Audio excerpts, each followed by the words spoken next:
پیارے بچوں، السلام علیکم۔ میں ہوں آپ کی اردو کی ٹیچر۔ آج ہم جماعت سوم کے مضمون اردو میں عنوان حمد کا تعارف پڑھیں گے اور حمد کی بلند خوانی کریں گے۔ تو آئیے بچوں، ہم بلند خوانی کی طرف چلتے ہیں۔ نظم حمد کی بلند خوانی سے پہلے ہم حمد کے تعارف کی طرف چلتے ہیں۔ حمد کا تعارف کیا ہوتا ہے؟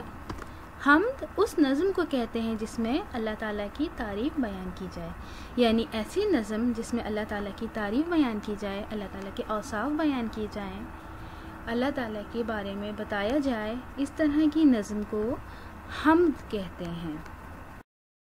آئیے بچوں، اب درسی کتاب کی پہلے سبق نظم حمد کی بلند خوانی کرتے ہیں، جس کا عنوان ہے رب کا حکم مانے۔ ہمیں پتہ ہے کہ حمد کسے کہتے ہیں؟ ہم اس نظم کو کہتے ہیں جس میں اللہ تعالیٰ کی تعریف بیان کی جاتی ہے۔ تو دیکھیے، اس نظم کے اندر ہم نے اللہ تعالیٰ کی تعریف بیان کرنی ہے۔ میرے ساتھ آپ بھی بلند خوانی کیجیے گا۔ پیدا کیا ہے اس نے، خالق ہے وہ ہمارا۔ کس نے پیدا کیا ہے؟ اللہ تعالیٰ نے، یعنی اللہ تعالیٰ ہمارا خالق ہے۔ خالق کا مطلب خلق کرنے والا، یعنی پیدا کرنے والا۔ کھانا دیا ہے اس نے، رازق ہے وہ ہمارا۔ کس نے کھانا دیا ہے؟ اللہ تعالیٰ نے کھانا دیا ہے، اور اللہ تعالیٰ جو ہمیں کھانا دیتا ہے اسے ہم رازق کہتے ہیں۔ رازق کا مطلب رزق دینے والا۔ تو اللہ تعالیٰ نے ہمیں کھانا دیا ہے، اسی لیے ہم اسے رازق بھی کہتے ہیں۔ پھل پھول بیل بوٹے اس کی زمیں سے پھوٹے، یعنی اللہ تعالیٰ نے ہمیں پیدا کیا ہے، ہمیں کھانا دیتا ہے، وہ ہمارا رازق ہے، خالق ہے، اور اس نے ہمیں رہنے کے لیے زمین بھی دی، اور اس زمین پر پھل پھول بیل بوٹے اگتے ہیں۔ اور یہ کون اگاتا ہے؟ یہ بھی اللہ تعالیٰ ہی اگاتا ہے ہمارے لیے۔ ہم نے مزے خوشی سے ان نعمتوں کے لوٹے، اور اللہ تعالیٰ نے جتنی نعمتیں دیں ہم نے اس کو خوب مزے سے انجوائے کیا، ان نعمتوں کو حاصل کیا اور ان نعمتوں کو استعمال کیا۔ تو جب ہم ان نعمتوں کو استعمال کرتے ہیں تو ہم پر لازم ہے کہ اللہ تعالیٰ کی ہم حمد و ثنا کریں، یعنی کہ اللہ تعالیٰ کی تعریف بیان کریں۔ آئیے بچوں، اب ہم اس حمد کی دوسرے صفحے کی بلند خوانی کرتے ہیں۔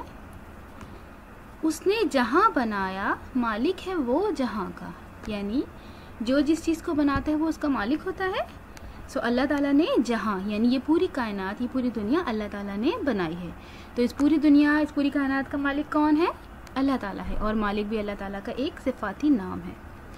مالک ہے اس زمین کا، مالک ہے آسماں کا، یعنی جس زمین پر ہم رہتے ہیں یہاں کا بھی مالک وہی ہے کیونکہ اس نے بنایا ہے۔ اور آسمان کی طرف دیکھیے، اس کو بھی اللہ تعالیٰ نے ہی بنایا ہے، تو آسمان کا مالک بھی کون ہوا؟ اللہ تعالیٰ۔ اب چاہیے یہ ہم کو اس رب کا حکم مانے۔ جب ساری چیزیں اللہ تعالیٰ نے بنائی ہیں تو ہمیں کیا کرنا چاہیے؟ ہمیں اللہ تعالیٰ کی اطاعت کرنی چاہیے، یعنی اس کا حکم ماننا چاہیے۔ اس کے سوا کسی کو حاکم نہ اپنا جانے، یعنی اللہ کے سوا کسی کو بھی اپنا حاکم نہیں جاننا چاہیے۔ ہمیں صرف اللہ تعالیٰ کی ہی عبادت کرنی چاہیے، اس کا حکم ماننا چاہیے، اس کی حمد و ثنا کرنی چاہیے، اور اس کے علاوہ کسی کو بھی اپنا رب، اپنا حاکم نہیں ماننا چاہیے۔ یہ حمد شاعر مائل خیر آبادی نے لکھی ہے، یعنی اس حمد کے شاعر، یعنی کہ جنہوں نے یہ حمد لکھی ہے، ان کا نام ہے مائل خیر آبادی۔ پیارے بچوں، آج ہم نے جماعت سوم کے اردو مضمون کے پہلے سبق حمد کی بلند خوانی کی، اور بلند خوانی سے پہلے ہم نے حمد کی تعریف دیکھی۔ حمد کی تعریف کیا ہوتی ہے؟ حمد اس نظم کو کہتے ہیں جس میں اللہ تعالیٰ کی تعریف بیان کی جائے، جس میں اللہ تعالیٰ کی صفات بیان کی جائیں۔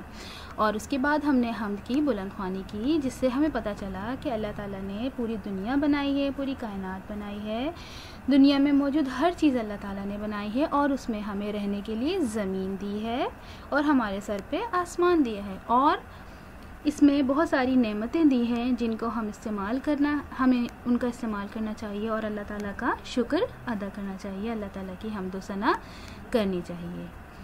میں امید کرتی ہوں آپ نے اس حمد کو اچھے سے سمجھ لیا ہوگا.